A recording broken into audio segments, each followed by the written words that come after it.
Hello divine souls, जय माता दी दोस्तों। आज हम बात करेंगे 10 महाविद्या की श्रृंखला में माँ बगलामुखी के बारे में। माँ बगलामुखी के बारे में कौन नहीं जानता है। ये व्यष्टि रूप में शत्रुओं को नष्ट करने की इच्छा रखने वाली तथा समष्टि रूप में परमात्मा की संहार शक्ति ही बगला है। पीताम्बरा विद्या के नाम से विख्यात बगलामुखी की साधना प्रायः शत्रु भय से मुक्ति और वाक सिद्धि के लिए की जाती है। इनकी उपासना में हरिद्रा माला, पीत पुष्प एवं पीत वस्त्र का विधान है। महाविद्याओं में इनका 8वां स्थान है। इनके ध्यान में बताया गया है, ये शुद्ध समुद्र के मध्य में स्थित मणिमय मंडप में रत्नमय सिंहासन पर विराज रही हैं। ये पित्तवर्ण के वस्त्र, पील आभूषण तथा पीले पुष्पों की ही माला धारण करती हैं। इनके एक हाथ में शत्रु की जिह्वा और दूसरे हाथ में मुदर है। स्वतंत्र तंत्र के अनुसार भगवती बगलामुखी के प्रादुर्भाव की कथा इस प्रकार है। सतयुग में संपूर्ण जगत को नष्ट करने वाला भयंकर तूफान आया। प्राणियों के जीवन पर आए संकट को देखकर भगवान महाविष्णु चिंतित हो गए। वे सौराष्ट्र देश में हरिद्रा सरोवर के समीप जाकर भगवती को प्रसन्न करने के लिए तप करने लगे।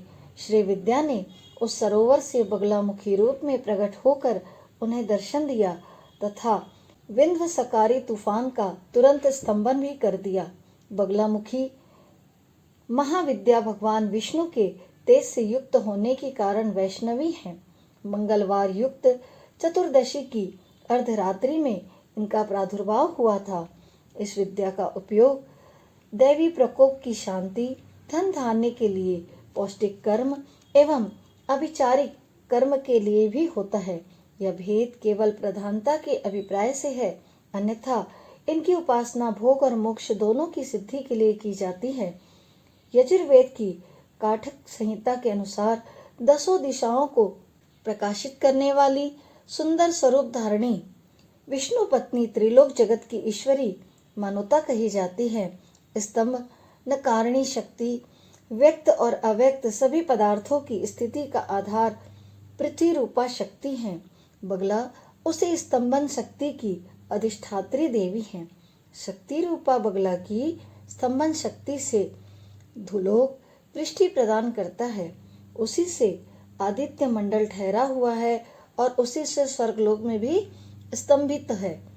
भगवान श्री कृष्ण ने श्री गीता में विष्टभया हामिदम कृतस्थ में काशेन स्थितो जगत कहकर उसी शक्ति का समर्थन किया है। तंत्र में वही स्तंभन शक्ति बगलामुखी के नाम से जानी जाती है। श्री बगलामुखी को ब्रह्मशास्त्र के नाम से भी जाना जाता है। परलौकिक देश अथवा समाज में दुखद अरिष्टों के दमन और शत्रुओं के शमन में बगलामुखी के समान कोई मंत्र नहीं है। चिरकाल से साधक इन्हीं महादेवी का आश्रय लेकर आते रहे हैं। इनके वड़वामुखी, जात वेदमुखी, उल्कामुखी, ज्वालामुखी तथा वृहद्भानुमुखी 5 मंत्र भेद हैं। कुंडिका तंत्र में बगलामुखी के जप के विधान पर विशेष प्रकाश डाला गया है। मुंडमाला तंत्र में तो यहाँ तक कहा गया है कि इनकी सिद्धि के लिए नक्षत्रादि विचार और काल शोधन की भी आवश्यकता नहीं है। बगला महाविद्या उधर्व माया के अनुसार ही उपास्य है। इस आम्र में शक्ति केवल पूज्य मानी जाती है, भोग्य नहीं। श्री कुल की या सभी महाविद्याओं की उपासना गुरु के सानिध्य में रहकर सतर्कता पूर्वक सफलता की प्राप्ति होने तक करते रहना चाहिए।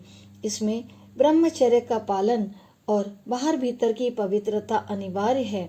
सर्वप्रथम ब्रह्मा जी ने बगला महाविद्या की उपासना की थी। ब्रह्मा जी ने इस विद्या का उपदेश सनकादिक मुनियों को किया। सनत कुमार ने देवर्षि नारद को और नारद ने सांख्यायन नामक परमहंस को इसका उपदेश किया। सांख्यायन ने 36 पाटलों में उपनिषद बगला तंत्र की रचना की। बगलामुखी के दूसरे उपासक भगवान विष्णु और तीसरे उपासक परशुराम हुए तथा परशुराम ने यह विद्या आचार्य द्रोण को बताई। तो दोस्तों, ये जानकारी, ये कथा थी माँ बगलामुखी के बारे में। मैं उम्मीद करती हूँ इस संपूर्ण कथा से आपको कुछ जरूर लाभ प्राप्त हुआ होगा।